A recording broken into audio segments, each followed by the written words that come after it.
Lies in the Sand, Emily's Summer Betrayal. The sun was still high over the California coast.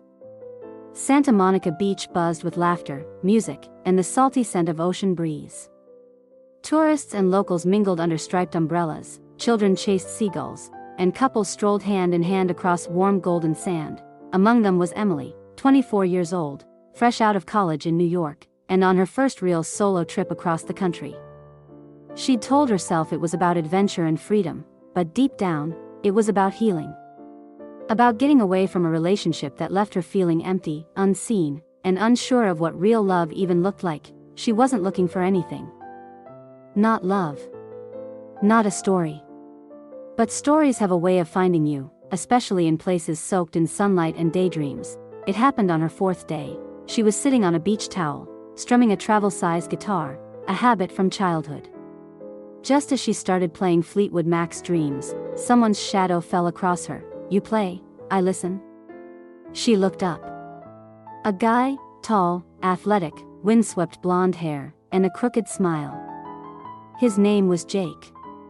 Local surfer, part-time bartender, full-time charmer. Emily hesitated, but something about his easy confidence made her smile back. "Only if you promise not to critique my chords." "Promise," he said, sitting down. That was the start. The next 2 weeks blurred into a montage of sunrises, surfboards, laughter, shared playlists, and late-night beach walks. Jake brought color back into Emily's world, the kind of reckless joy she'd forgotten she could feel. She even started to believe again. In people. In the idea that maybe, just maybe, not everyone was out to hurt her. But summer is a trickster, beautiful, intense, and never meant to last. It was a Saturday when it began to unravel. Emily waited for Jake on their usual beach spot. He was an hour late. Then 2. She texted, then called. No answer. Finally, a message buzzed in. "Sorry, Em. Something came up." Rain check? Disappointment pricked her chest, but she brushed it off. Maybe he was busy. Maybe he needed space. But that old gut feeling, the one she'd learned to trust after her last heartbreak, whispered, "Look deeper." So, against her better judgment, she opened Instagram. Jake hadn't posted much recently, until now. A new story, him, another girl, wrapped in his arms, laughing, same beach. Different heart, her name was Samantha. A local, judging by the tag. Pretty. Confident. And clearly not just a friend. Emily stared at her phone, her heart a storm of disbelief and humiliation. She felt the hot sand under her. But her skin went cold. The ocean's gentle roar now sounded like mockery. Every memory she'd made here suddenly felt like a lie. She didn't cry. Not right away.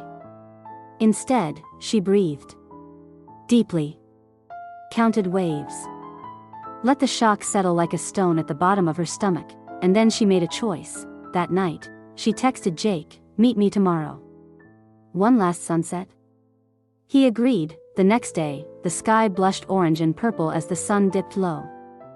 Jake arrived, casual and clueless. "Hey, sorry about yesterday." "Things got," Emily cut him off. "Don't insult me by pretending." Jake looked confused. She held up her phone, showed him the photo.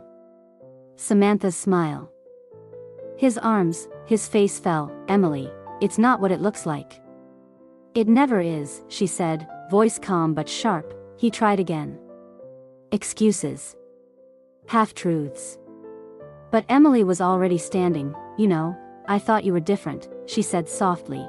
"I am," he insisted. She looked at him for a long moment, her eyes sad but resolute. "No, Jake. You're just better at pretending."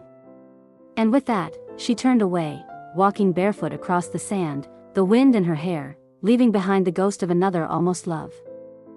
Back at her rented room, she sat on the balcony watching the ocean breathe under moonlight.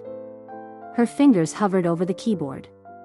She opened her journal app and wrote, "Dear Emily, you believed again.